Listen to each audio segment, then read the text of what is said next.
Hey, good afternoon and evening, everyone, wherever you are calling or dialing in from. We welcome you to our session here this afternoon and evening. I am Anthony Tang, the proud husband of a 2012 graduate. I graduated in 2011 myself.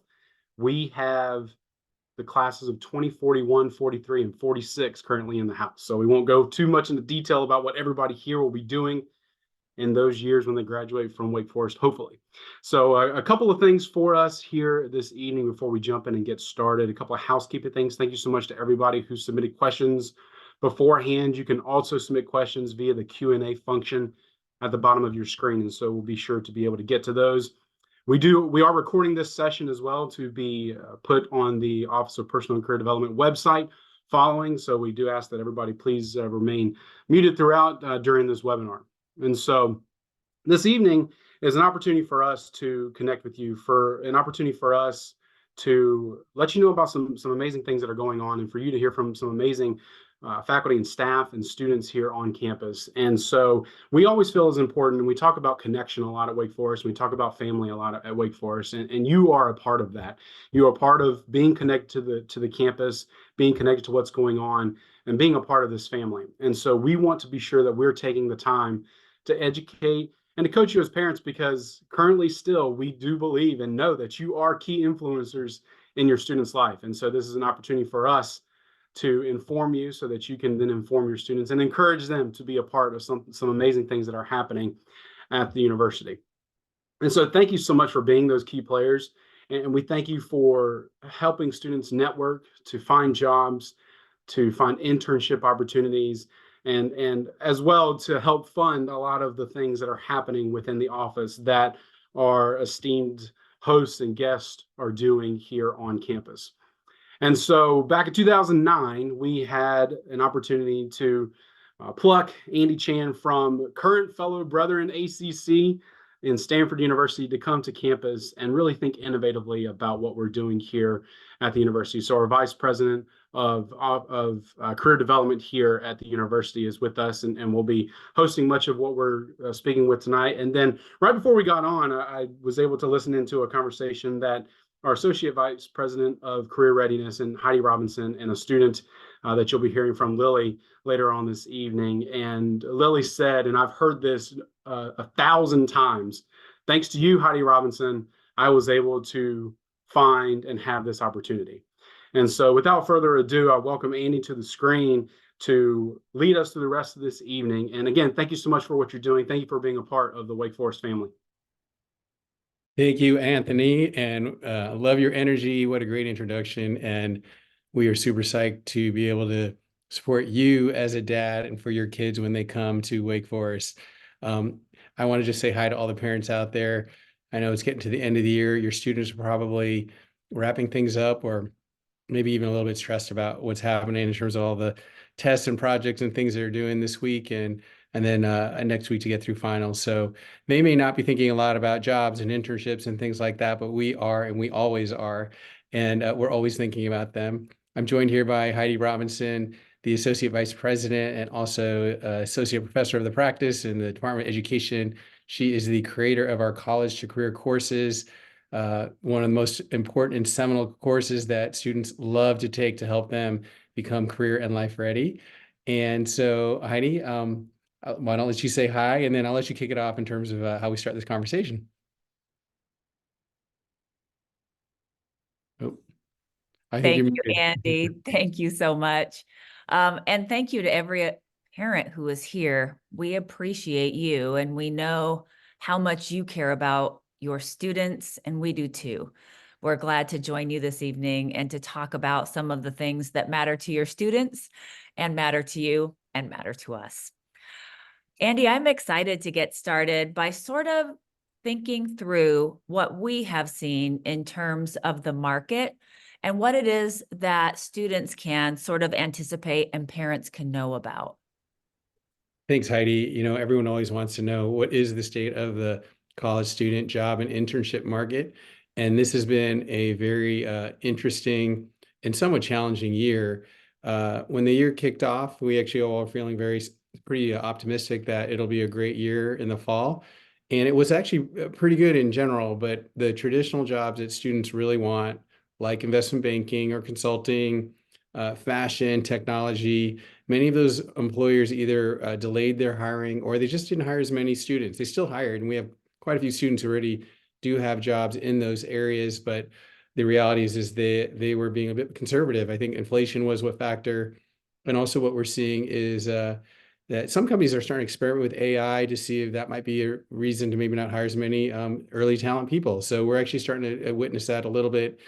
But what was also then interesting is even after a very strong fall in career fair, we saw the number of jobs that are coming onto our job platform, Handshake, actually go up. And just to give you a sense of it, like since the time coming into COVID, we actually had so many jobs every single year increasing that even during COVID, when we thought it was going to be a negative hit, there still were more jobs. And that was just really sort of fascinating.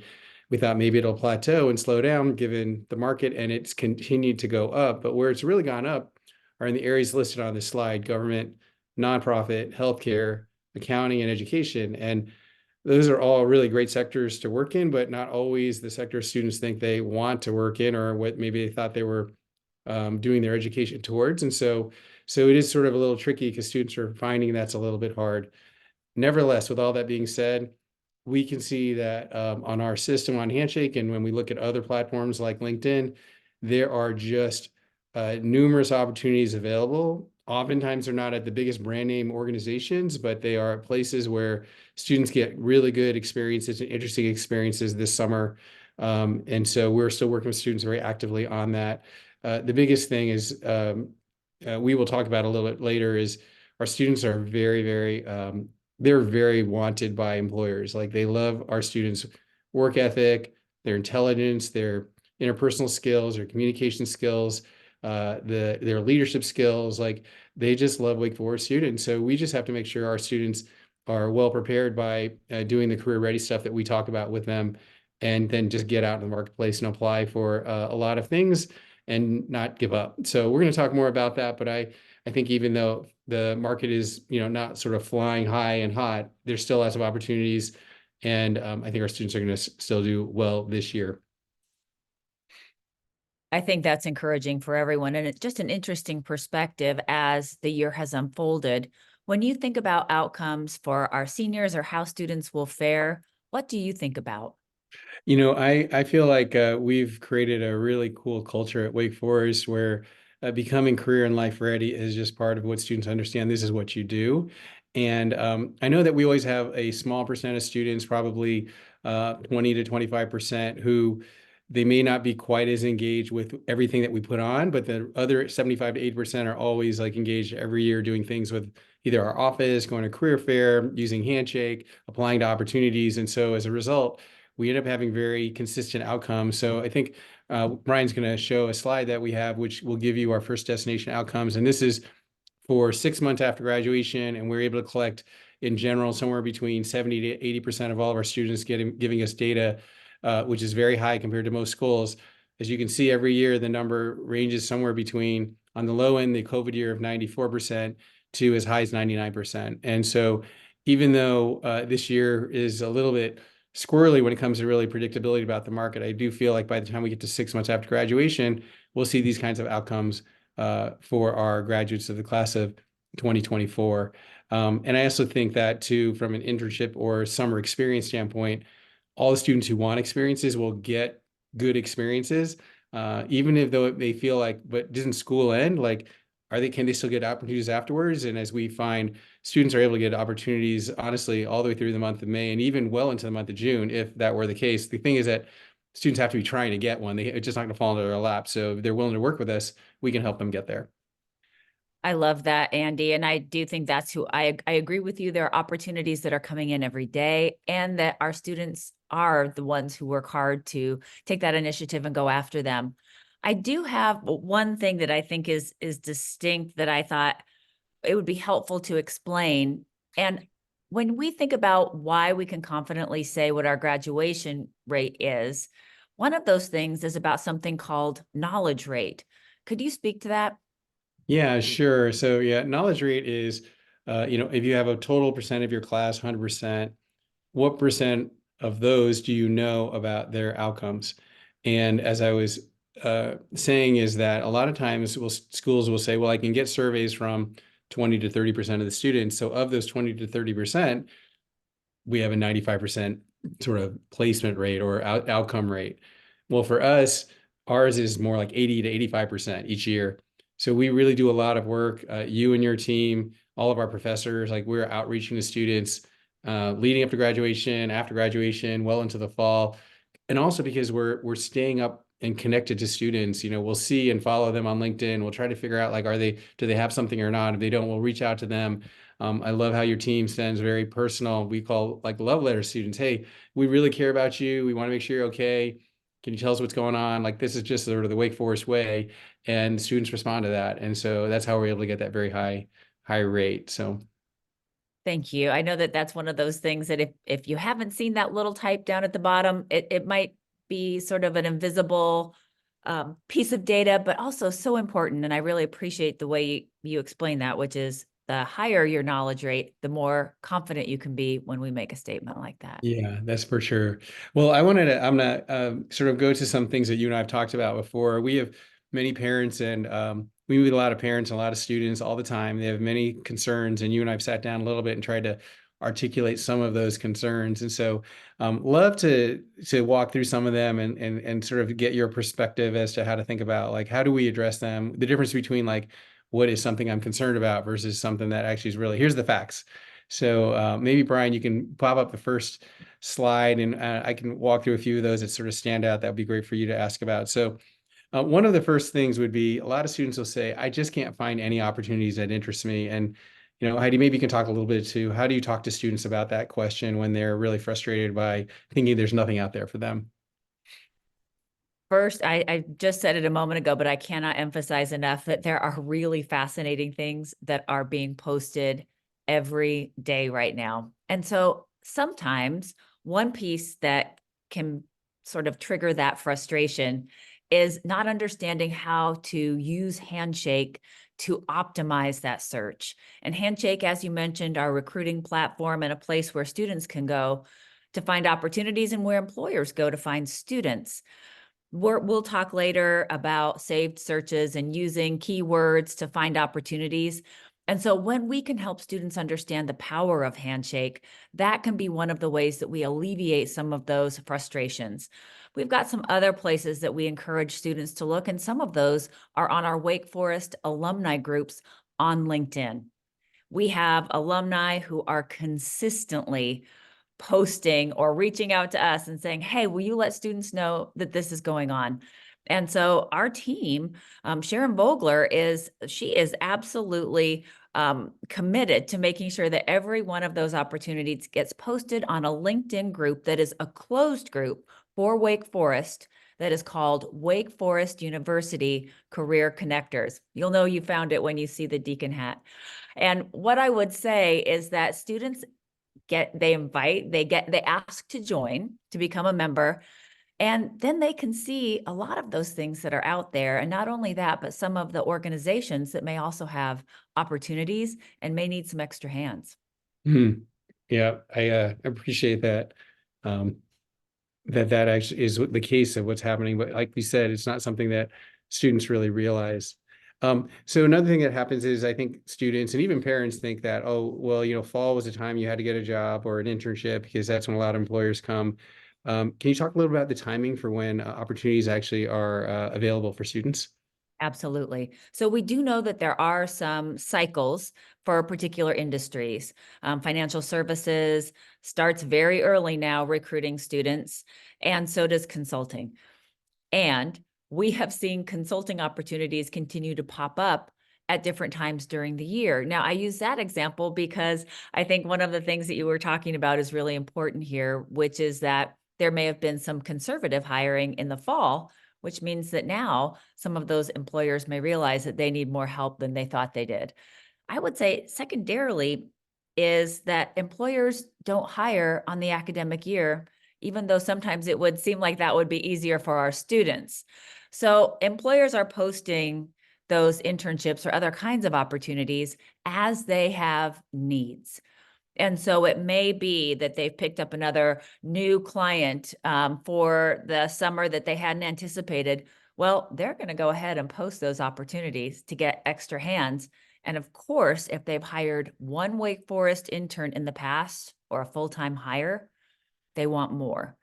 So I would say keeping an eye on those things, and also just remembering that for a lot of companies, they haven't realized quite yet what they might need for the summer. So Yeah, great opportunities continuing. we're definitely finding that, we all think that employers are so well organized and like they know what they're doing, like applying for jobs is like applying for college where, you hear apply by a certain date and, even colleges, are not always that tight on it, but employers are definitely all over the board, all over the map. And that relates to, oftentimes they don't even reply when you apply. And so then students get really frustrated and it's hard to not take that frustration and then just say, well, forget this. I just don't want to do it. And obviously that's not going to be a great solution. So we try to tell to students about that one issue. One other big issue that does come up a lot is this misperception that, wherever you get a job for your junior year will be where you will work for the rest of your life. And how do we help students recognize that's not the case and not to put so much pressure on having to find the perfect junior summer internship? Absolutely. It is such a low number of students who take that junior internship between junior and senior year and actually get the return offer. And I would say that is also specific to certain industries and not one that all of ones that our students are all attracted to. So what I really want students to get between their junior and their senior year is great experience. Being offered great experience, getting great skills, and creating connections is far more important than counting on that return offer. In fact, one of the examples I love is a student who was offered a great internship last summer in DC, working for BMW, but on the communication side. They said straight up front, we will not give you a return offer. And she really had to think about that, but she trusted getting a good experience enough to go ahead and take it. That's great. And I do really think it's really important so that students realize, I like to think about it this way. So oftentimes it's like, your first summer, you might actually, have done something the prior summer when you're a high school student that you really want to sort of continue to go there. It could be a camp counselor or something like that. It could be a caddy. It could be that you have like a family vacation plan for half the summer.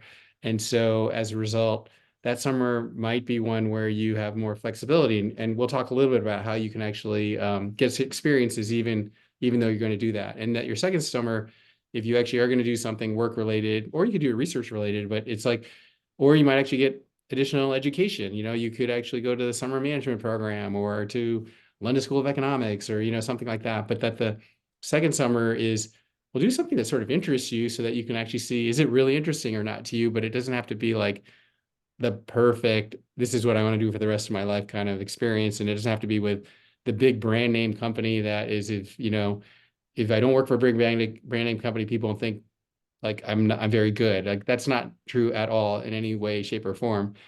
And then that junior summer again is like, it's like I had a parent once say to me, any job, better job, career job, over a 3 or 4 step process, you actually can start to figure it out. Not like I had to figure out junior year and it was done. So I do think that's an interesting model about how to think about it. But maybe take a second and briefly talk a little bit about the idea of getting experiences, which is related to like, people saying, it's hard to get a job if you're a first year or sophomore, but what might be other ways you can get experiences if you're having a hard time getting a sort of traditional full-time employment for the summer? So I've got 2 answers to that. One, I would say students who say, I don't have any experience, why would someone hire me?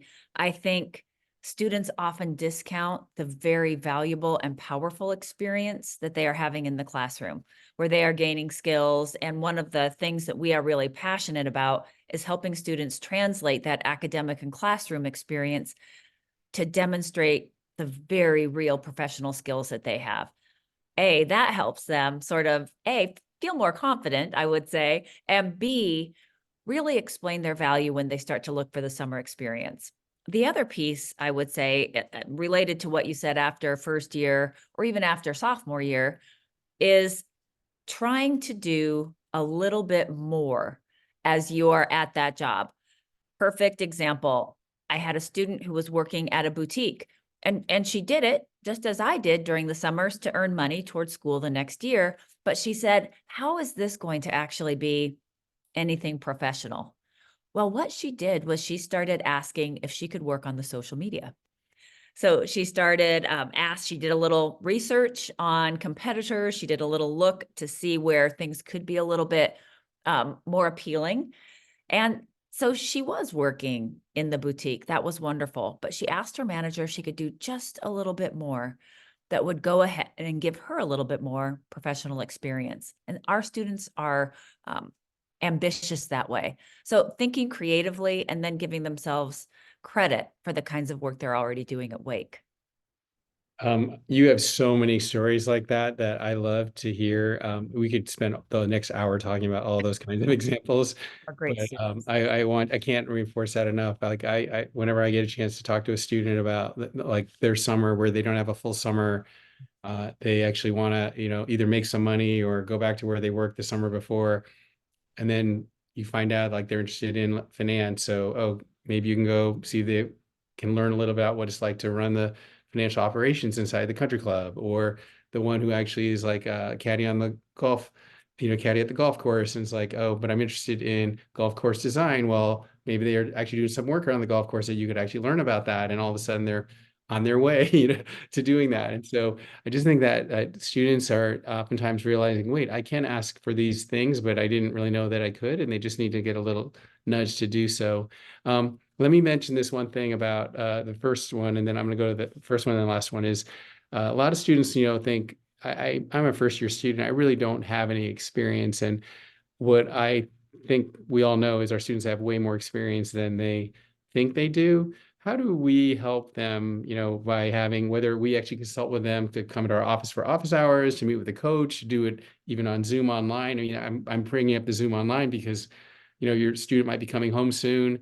Like, can they still access people at our office, and how might they help my child see, wow, I have some skills and experiences that if I can package them in the right way, I'd have an amazing resume. But, can you talk a little bit about that? Because I think a lot of students, especially younger ones, don't believe they're actually like that qualified for work. Absolutely. Our students are often very humble about what they're doing on campus, and that is a beautiful character quality that I admire. And sometimes because they're doing so many great things on campus, whether in the classroom or in our campus community, they forget that that is actually very important and vital. Some of our first years are already working in student government. All of our students are deeply engaged in philanthropy and a host of different things, from making sure people have clean water to going ahead and working in campus kitchens. All of those things are important experiences. Any of the organizations that students engage with are places where they're gaining skills, and some that they're not even realizing: teamwork, problem solving, critical thinking, those that employers really want. So those things, I would say, are part of that, not realizing how good they are, Yep. one, and the way that they can tell that story professionally. And then for first years, we say what you did in high school counts. We know that at least 80% of our students come in with quite a bit of work in various altruistic ventures, from working in different organizations and nonprofits to some of them starting their own, and different things they did in high school. And those things count too. We encourage students to keep those on their resume until winter break of their sophomore year. So first years and sophomores, they have a lot to say. And Yep. so we love it when they come in. And I had a student ask the other day, are you all gone during the summer? What if I need help? We are open all summer. All summer. And our coaches have appointments open every week in the summer. That's awesome. One of the things that I think about is just the power of taking what has been a high school resume and turning it into a college resume. And um, I want to say this so the parents know this out there is like we have employers who come to our career fair every year. Hands down, they say this is like the best school to come to recruit at. Not only is it just a great experience to come to Wake Forest, but all your students, all the way down from very first years all the way to seniors, are so prepared, and their resumes are like the best in the country. Like they say they go to career fairs where they actually spend half their time like fixing people's resumes, and like at Wake Forest, they don't ever have to do it. So oftentimes a high school student thinks, well, I'll just use the one I use in high school. Like, what's the big deal? Or I'll just like format it like the way Google tells me to do it or something. And it's like, no, no, no. There's a method that we've created at Wake that you can see it on our website, but working with our coach to actually help you do that, it's very, very powerful. And it's super fun to see students like literally walk out where they're so proud, like, wow, I have an amazing resume. I did some pretty good stuff. I had some responsibility. And I think sometimes we underestimate like how great our students are. And so I just want to reemphasize that. So one last question before we pass it over for you to have a great talk with some of our stellar students is a lot of times we hear the words like, if I major in this, like there's no jobs for me. No one wants to hire and name the major. You know, oftentimes it's things like English or history or classics or Latin or music or art. Like we can just go through everything that you all are probably thinking, yeah, how do you get a job if you're actually in those majors? And if you could speak to that and how we talk to our students about it, try to help them recognize like they are getting a full on sort of great liberal arts education that has so many sort of facets to it that they can go practically anywhere. And so maybe you can speak to that a little bit. I love speaking to this because I think it's really important for students and for parents to know what the power of the liberal arts, what it is, and when you're getting a liberal arts degree, what that means. And it's a flexible tool in your child's hand, in the student's hand. And so we often play a game with our students to go ahead and sort of challenge this idea that major equals career. In fact, if we asked this in a classroom of students, it would be very natural for them to think that that connection was tight. So this is a project that our students do in our college to career classes. We call it the Mystery Major Project. And what we've done is we ask students to go into the first destination data that we've been tracking and is on our website since 2004. And so students can go into our data, and what is happening on this slide is that all of these outcomes are students, graduates with one major. And so typically we ask people to guess what this major might be.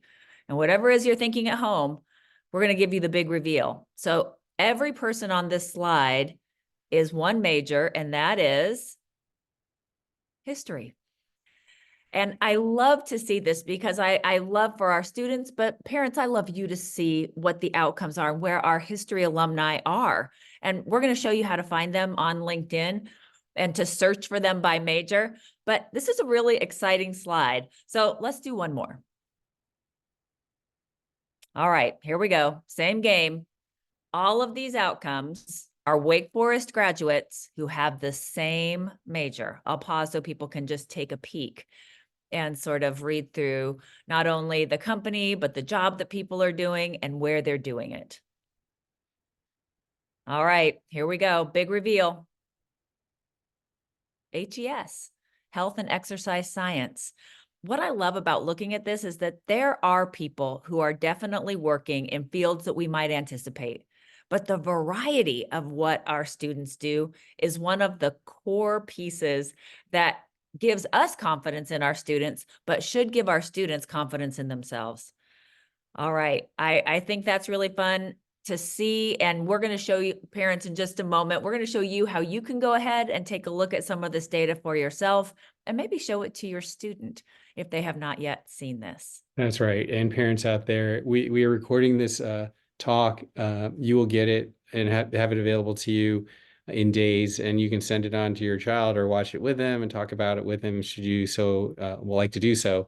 One other thing that just came to mind for me is that if you have any questions that you would like to have us answer offline in the Q&A, or we could do it at the end, go ahead and use the Q&A link on the Zoom panel at the bottom, and then we'll try to answer them anytime while we're here in this webinar. So Heidi, I'll let you take it from here. Thank you, Andy. I love that the two of us get to talk about what happens in our office and what students do, but there is no substitute. There's nothing that is like hearing from our Wake Forest students. There's no substitute for them. So we have two wonderful students joining us, two talented students, two people who really represent a lot of Wake Forest, our experiences and the gifts of the Wake Forest experience. So hello to you both. Thank you. Hi. During Hello. finals, we're so delighted that you're joining us and grateful that you're here during this time. We know what that means. I'd like to invite you both to introduce yourself. So name, major, and where you're from. Hi, I'm Lily Hustis, and I am majoring in communications, and I'm going to do a concentration in marketing, and I'm minoring in entrepreneurship. And I'm from Athens, Georgia. Sorry. Thank you, Lily. I'm Allie. I'm a junior, also studying communication with a minor in entrepreneurship, but I'm also studying with a minor in political science, and I'm from Washington, D.C. I love that we have two students from the college. You both have similar interests, and what you're doing with your degree is a real example of using your degree as a flexible tool and to really gain things that are important to you. So what I'd like to do is start with sort of helping parents understand the student perspective. When students are thinking about summer experience, even what we sometimes call the dreaded I word, internship, and the pressure for that, what do you hear from your peers? So Allie and I are both peer advisors as well for the Office of Personal and Career Development. So we do hear like a lot of feedback from different students, and a lot of what I've heard, I mean, there's been students coming in doing internship searches probably since I started in like right in January. So a lot of going over a lot of different kinds of internships, a lot of students struggling with where to find internships, like what different sites to use, and then how to make those personal connections through like making it through to get an interview or to help in some way. So I feel like that's something that the OPCD does really good, is helping students find alumni in the places that they want to work at. I think that's one of the most like amazing things that I can help other students with, or the OPCD helps other students with. I love that because Lily, it remains, I think many times a mysterious process for students because they haven't had to do that yet. And so identifying and kind of the things that the sites that are helpful, but also in the search, what you might want to do, and then who can help you do it. And then Allie, maybe you can speak to some of the success stories, traits, or strategies that you have seen students really using in order to land a summer experience. Yeah, I'd be happy to. I think that there is just back to your original question, the feelings and what people say around internship. It's so interesting because it's very different before they get their opportunity and after. So before, there's a lot of this sentiment of a little bit of anxiety, the anxiety of like, I'm trying, and nothing's working. Like it just feels kind of hopeless. And then once you get, we always joke and say that you only need one. And so you do only need one. And after you get that one, then, the emotion feeling totally shifts of like, oh, that really wasn't too bad. It was really easy. And I actually kind of learned and liked that process. And so I think the most successful students that I see, and in my own story, what has really worked is tapping into those resources and that network that the OPCD really helps lay out for students. And so I'll, tell a little bit of my own story. But I was in EDU 120 with Heidi, which is one of the college to career courses that's offered.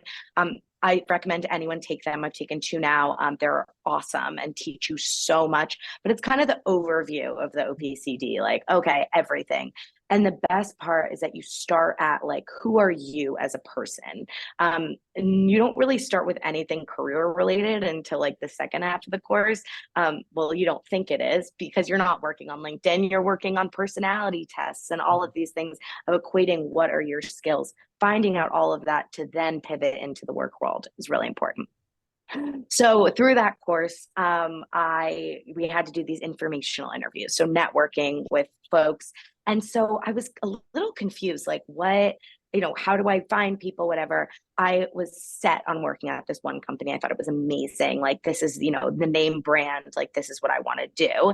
And so I reached out to a Wake Forest alum, went, had an informational interview with her. She was kind of like, okay, this could be a good idea for you, but like, whatever. I didn't end up getting that job and I was crushed. But when I told the Wake alum, like, thank you so much for your time, unfortunately, I didn't get it. She was like, okay, why don't let's get back on the phone. And she had so much belief in me. She got back on the phone with me, spent 45 minutes, actually connected me with her previous job. That was over 2.5 years ago. I'm still working at that company. And it is like beyond my wildest dreams. I love it. It was something I never planned for myself. But through that one networking call, I found, got that opportunity. So long answer, but not actually a very complete answer, which is so incredible to think about how you made those connections. And just because you followed up, or because you followed up, because you are who you are, because you continued that connection and really did what we might even think of as advanced networking, staying in touch, what it did in terms of creating opportunities for you. And I do think that it's that follow-up after someone's applied or after something didn't quite work out, that often that's a stumbling block for students. They may say, well, I applied and I haven't heard anything. And Lily, one of the things that I know you have been, that you encourage students to do, but you've done yourself, is the follow-up. Could you speak to why following up after an application is so important? Well, I feel like it's important, especially even just for informal interviews. Like I was talking about, like sometimes I will just message people on LinkedIn and I'll be like, I see that you worked at or you went to Wake Forest. I see that you work here. Like, I applied for this job. I want a career path similar to yours. I would love to hear more about what you do and who you are and the kind of company you work for. And even if they don't answer, or if they do answer and I get to have a great phone call with them or a great Zoom talk with them, I will email them afterwards. I'll be like, thank you so much for taking the time to meet with me, whatever. And usually they'll follow up that email with, that's so great. I love talking to you. Please send me your resume. And that, I feel like that is the perfect coming together moment. And even if they don't answer, I follow up. I ask them again, because not everybody's always checking their LinkedIn, or if they are, their LinkedIn is filled with, AI bots. So if your message pops right back up to the top, they'll see it that time. So I feel like that following up in that capacity is really important. And also just following up after an interview. Handwritten thank you notes are a great way to do that. I went to an in-person interview over Christmas break, and I got to meet this wonderful woman and talk to her for a really long time. And I sent her a thank you note afterwards, and she was like, she like called me and she was like, oh my gosh, like, thank you so much. Like, you don't know how much I appreciate this. Like, you don't know, like, no one I've ever, like, she's like, I haven't had an interview in so long where they sent me a handwritten thank you note. So I feel like just adding your own personal touch and following up and showing that you really care is something that's so important to so many people, and it can show your dedication and like that you are thinking about what you really want. I love the talking about following up when things work out, and sometimes when you've had an interview and you just really want to go ahead and leave that strong impression. It is such a Wake Forest thing to go ahead and have those handwritten thank you notes that go out.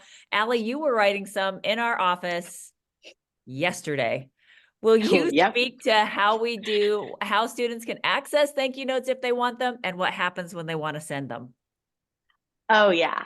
So I mean, there's so much that OBCD has. Like, I get distracted typically by the candy and the pizza, but when I looked past that, I see the thank you notes. And so there's tons of thank you notes. Anyone can go in and grab them anytime. There's pens there. You can even like sit and write it, and I make them, watch me write it, and because that will keep me accountable to do it. And then all I have to do is just hand it right to them, and the OBCD will mail it for you.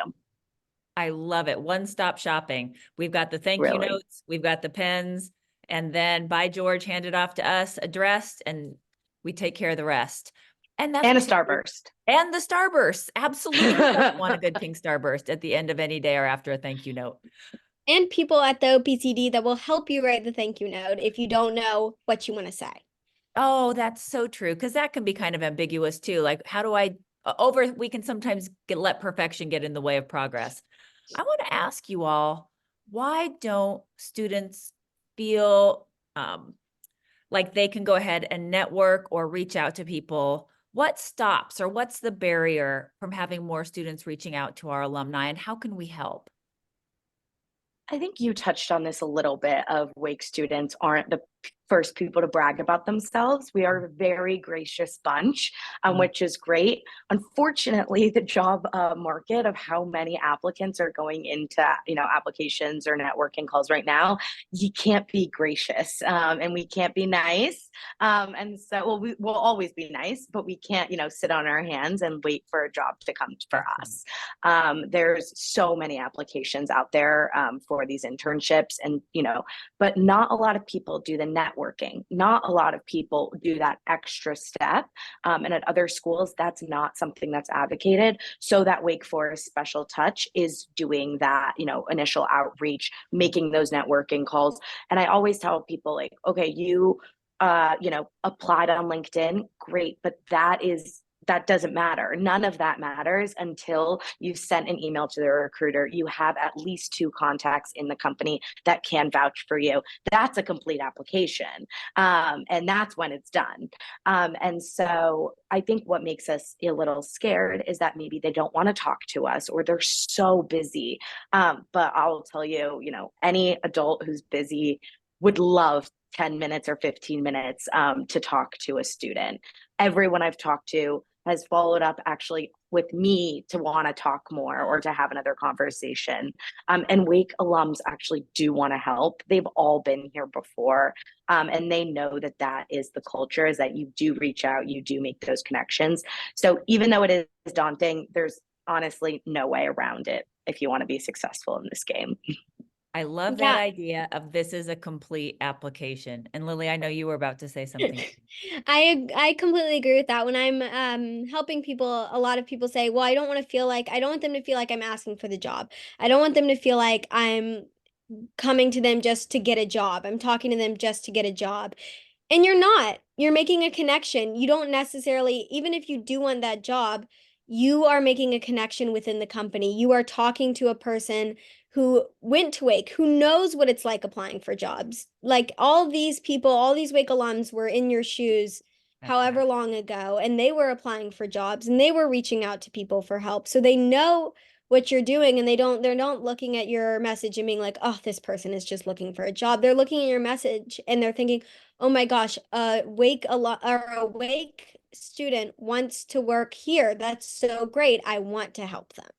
I love that. You all, that is encouraging for parents to hear and for them to be able to share with their students.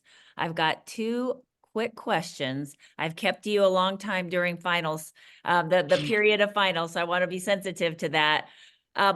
Lily, you as a sophomore, and Allie, you as a junior, are doing, you have distinct and different kinds of experiences that you've put together for the summer. Lily, I'm going to start with you and then go to Allie as the junior. Can you tell us a little bit, just in a nutshell, what you're doing this summer and how you did it? So a lot of what I'm doing this summer is smaller micro internships. I have experience in marketing, and since my concentration is marketing within my major, I wanted to gain more experience in marketing. Unfortunately, a lot of the bigger corporation marketing jobs that I applied for were looking to hire more juniors going into senior year. And while I got some great interviews, some great connections through that, I found that a lot of more of the opportunities that were suited for me were micro internships, which were more based in small scale digital marketing and web design, which is something that I really want to open like my experience to and learn a lot more about within the field of marketing.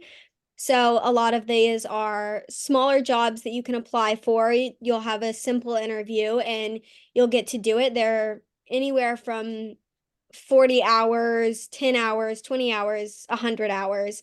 You can kind of choose how long. You get told how much you're paid up front, which is really nice. And you get great experience. And a lot of these, they even have in their application, they're like, this is what you can put on your resume. Like, these are the skills you're using. This is what you can put on your resume for this. And I feel like it's a great experience, especially when I want to stay home and enjoy a nice summer at home before I go abroad. I love that, Lily. And just a very novel way to get experience. And parents, we're going to tell you more about that in just a moment. So if you're curious, more to come. Allie, will you speak to what you're up to? Yes. So I started in communication, really was interested in marketing, took a couple marketing classes, realized that was not for me. And so I'm more interested in talent acquisition and recruiting. And so I'm going to be working at the same recruiting firm I worked for last summer. Again, full circle moment, that informational interview I conducted for the job I didn't get was the woman who connected me with my now boss and 4 other contacts within this company. And I've been loving it so far. You all, you have so much to be proud of in this moment and all that you've done. And my heart is full listening to you. Thank you both. We wish you all the best things this summer, and we cannot wait until you're back on campus in the fall so that we can help you tell those stories. And Lily, we'll tell yours remotely while you are studying abroad. Thank you. Thank you both. Thank you. Lily, Allie, wow. Thank you so much for sharing your experiences, your advice, your wisdom.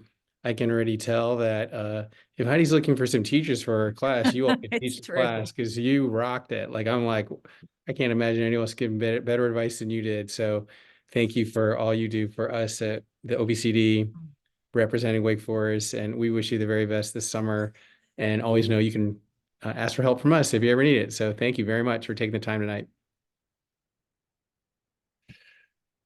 Oh, that was fascinating and really awesome. Just so cool to hear their knowledge and enthusiasm, and they really know how this recruiting thing works. So that's really neat, Heidi. Well, we have a bunch of tools and resources we want to show people. Why don't we go through those relatively quickly, because there are a few questions in Q&A that actually are being asked, and I want to make sure we get it tackled. So why don't you go first to given what my child majors in, what do students from Wake Forest before doing with majors like what my child chooses? Absolutely. This is on the OPCD, like on our landing page. And if you scroll down, it says, where do Deeks go? Once you've opened that tab, where do Deeks go? What you'll be able to do is to see very much by our top employers, the graduate schools that also come and want to have our students join them and matriculate there. So top employers, and then first destinations by major. So anyone, we're very transparent about this. You can click on your child's major, and what will happen, it'll open all of the data since 2004 that we've been collecting, and it will show you where comm majors go. It will show you where social majors go or HES majors go. So that's a really helpful thing for parents to see, but also for students to see and get some ideas. Given my major, what I'm thinking about, here are where other people go. We've got some other resources that we want to be sure that parents know about. And what we were talking about with Handshake and optimizing it, one of those things on Handshake that sometimes remains hidden is how to conduct a really effective search for opportunities. We'll use marketing since that is what Lily was talking about. So here on Handshake, under jobs, a student can filter for internship, and then they can use a keyword, marketing, and a location. And then Handshake has an amazing algorithm that pops up all these different opportunities, and these are recent. So once a student has gone through and identified the different things that they want, they need to sort of like them, if you will, but to tag them in the search so the algorithm improves and continues to give that student more things they're interested in. Then there's that tiny purple periwinkle box where you can save the search, and students can go back to it after they've completed their search. I would say other core things that we touched on earlier, but just so parents know where they are. We talked about networking, and on LinkedIn, you can go to the page for Wake Forest University. You'll know you've gotten to our page when you see the quad, and then click on the tab that says alumni. It opens all of this data that can be filtered by location, by keyword, and by major. In this case, we pulled up marketing in New York City. And so what you can see is there are 164 alumni that pop up right away with that keyword marketing in their profile who will want to help our students get into those locations. A few other things that I'd love for you to see is when we do that search, this is the diversity of talent and location that where our students land. And I love for people to understand, especially our students and parents, what that looks like. As we continue to pull up some of the things that we want to be sure that your student knows about, there is a wonderful website called Forage, and it's a place where students can conduct a professional project for some very highly recognizable brand names. When I pull this up for students, they always say, wait, I can do this? And they absolutely can. These are projects that range in length from 1 to 2 hours to 5 to 8 hours. They're unpaid, but when a student does a project for Lululemon, for example, what happens is someone from the company guarantees they will review it and give that student feedback. And I love this particular quote, which you can see right here, that explains how doing these small projects actually increases the student's chance of getting the job. So the other that you heard Lily talking about are micro internships, which are project-based professional experience. And Parker Dewey is the site that we send students to, and you heard the success that Lily's had. So these are some of the projects that are on Parker Dewey. They are paid. And as Lily mentioned, they range in the amount of time that you commit to, and they tell you what that pay is for the project, which that's really exciting for students to do as well. But you can actually sample to see what you like, what students like, and they can also go ahead and get a really broad range of experiences that then we can help them put onto their resume and help them use that career momentum to get the next thing. Thank you very much, Heidi, for answering all those. Brian, we don't need this slide at the moment because I wanted to go to some Q&A. And one of the questions that one of the parents was asking was about this whole thing as it relates to investment banking, internships, and sort of that cycle. So what happens is these days, the cycle sort of kicks off in the beginning of spring quarter, sophomore year. They start doing all these informational sessions where a lot of them are virtual, so many are on campus. And then the interviews take place in the sort of through the spring, usually like March or so, March, April, and then offers are made. And then students are able to secure basically internships at the very, very largest investment banks for the summer of 2025 in this case. So that would be our sophomores or for their junior summer. So one of the things that happens in this is that through the first 2 years, actually, we've done a lot of like world of finance, introduction to finance, networking of finance, trying to tell all the students from the day one, like be in Handshake if you're interested in finance or business, like be in there because we're sending you all these events and information about this stuff and what to do. And so a lot of students participate. And then there are a set of students who actually end up in the pre-Wall Street program. And it's a very small program. The students have to be selected in, I think less than half the students who apply actually get into the program. The employers are looking for students from both diverse backgrounds, but also students who are very, very like high GPA students. And so as a result, what happens is those students get that experience. And then a lot of other students still are able to get these investment banking jobs because they're participating in the finance club or in some of our activities or networking with alumni. But then there's a whole bunch of students who don't get it. And so they're either students who they missed out and they didn't know that all this stuff was going on, or they tried and it didn't work out. And so the question ends up being like, is investment banking like done? They're not going to be able to get one. what should we do, and what should a student do if they're actually in that situation? And so Patrick was able to answer online. One step would be come and meet with one of our coaches so we can understand like your unique situation. Like, let's look at your resume, your GPA, you know, what you really want to do. And there are lots of actually other areas of finance that you can actually get into, that, and even in investment banking, but not necessarily at the, you know, big brand name bulge bracket banks.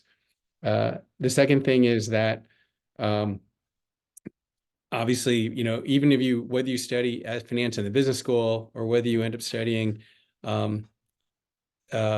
economics or math or some other major, you could still actually end up in that pathway along the way. So I wanted to mention all that because, you know, I think that some of the parents are always wondering, like, if my child missed out, like, is it sort of over? There's no chance. And I would say there is still a chance, but just not with the biggest bulge bracket banks. But at the same time, what we've oftentimes found is students end up really liking working at these smaller firms where they actually get more responsibility, and they end up actually getting to know the partners better, and finding ways to find their way into the world of finance without necessarily being about either both investment banking or at the biggest companies. I wanted to sort of set that up and see what else you might say to add on top of that to, you know, help parents know that there are options that we can do to help them. And if you could add on top of that, given what your experience has been. We just looked at Forage, and for students who are looking to go ahead and have something to talk about in an interview or an informational conversation with one of our alums, to be able to say that you went ahead and took the initiative to do that, or to go ahead and do a micro internship that has a relationship to financial services or finance, that's big. And that's the kind of grit that every employer is interested in.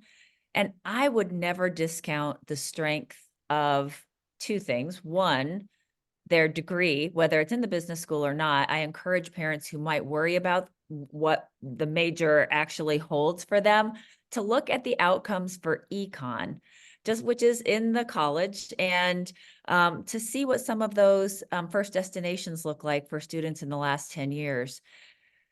And I would say, don't discount the alumni network, because we've had students who have called some of these smaller firms and said, hey, I'm interested in this. How do you recommend I start getting experience this summer? And sometimes the answer is, well, why don't you come do some projects for me? Right. And I think that is one of the things that remains hidden until students start actually doing that work. Yeah, that's right. A couple of things also I have found, it's been interesting. Like, I've tried to tell some of these students who, if they're really interested, things that they should be doing. So they should be joining either the finance club and or the investment club. They should be, if they're not in the finance program at the business school, they might consider being part of AKSI, the business fraternity. They should also not miss any of the networking sessions with any of the different banks or financial institutions that we have that come both online and virtual. Like, the banks actually count to see whether you're showing up. And then I'd say, you know, all the students get a free a subscription to the Wall Street Journal. So they should be reading the finance section like pretty much every day, or at least a weekly, so that they're up to speed as what's going on. And I know this sounds like, but they're in class, how can you do all those things? The hard part to just admit to you is the students who are getting these big jobs are the ones who are doing all those things. So, because the job is hard. It is, as many of you know who do the work, like, it's hard work. So they're looking for the students who are willing in college to do that level of extra work, and the ones who do the extra networking really stand out. So anyways, I want to tell that father out there, like, send your child our way. We'll sit down and talk to them and try to figure out an action plan for them to be able to get both great experience right now, next summer, and put them on the pathway to get the right kind of finance kind of career if they're looking to do that. So that'd be great. Actually, the other question I had, that maybe just to wrap up, is just a final word of advice. Like, what advice would you give to parents who might be just thinking, you know, my child doesn't have something, I'm a little worried about them. What comes to mind for you? What I would say from a student perspective is they are worried about it too. Wake Forest is filled with very smart, ambitious students that you send to us, and they are all talking about this. So your student wants that experience just as much as you want them to have it. Your student has more allies than we could ever begin to count. So let them know that we're a friendly office and we want them in with us. And then finally, I would say one of the magical things about having informational conversations is that they can be had with our alumni who really want to help. But sometimes it's helpful for students to also speak with perhaps their neighbor or someone who has come to their graduation party. I call those allies for the student, and having some of those conversations about career and asking for advice, getting experience can be really powerful too. That's great. Thank you, Heidi. I put my little last tips in a slide. I think Brian's going to share it, and we'll use it as our wrap up. And one of the things that I think all of our students need to know is things are okay. They're anxious enough as everyone that they want to get something, and sometimes that anxiety can sort of paralyze them. And so, the more we outside of them can say, "It'll be okay. We believe you can do it," and that it's possible. Like, I got data that says like people are getting stuff. There's lots of jobs. Like, just keep staying persistent. So use all these resources that Heidi talked about. Like, we have a ton of them, and we love to help students figure out how to use them really, really well.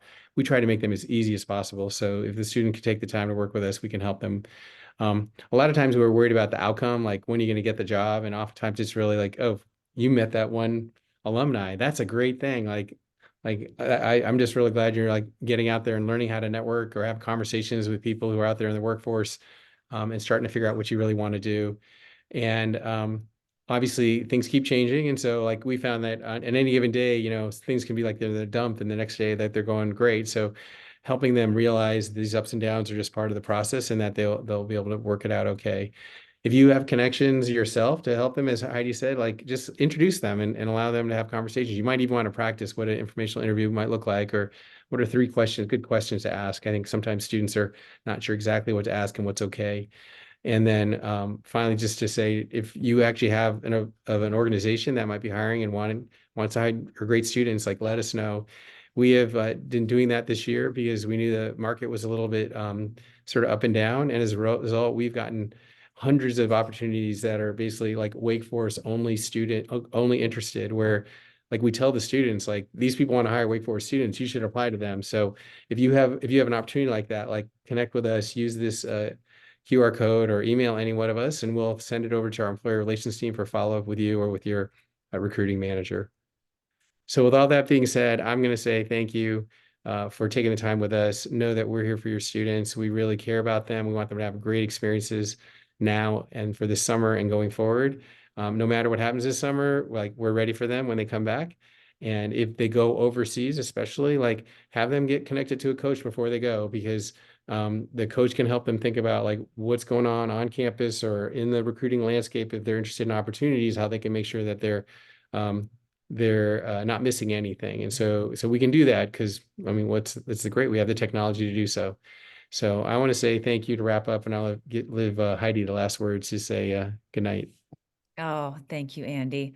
I think one of the last things I would say is we call it summer experience for a reason. We want them to have an experience. It does not have to be called an official internship for your child to get a good experience, and we can help them tell that story. And we want to help them find out what it is that feels meaningful for them. I'm just so grateful that parents join us. We're grateful that you're part of our Wake Forest family. We believe in your child as much as you do. Well, as we always say, go Deeks. Go Deeks. All right. Have a great summer, everyone. Bye.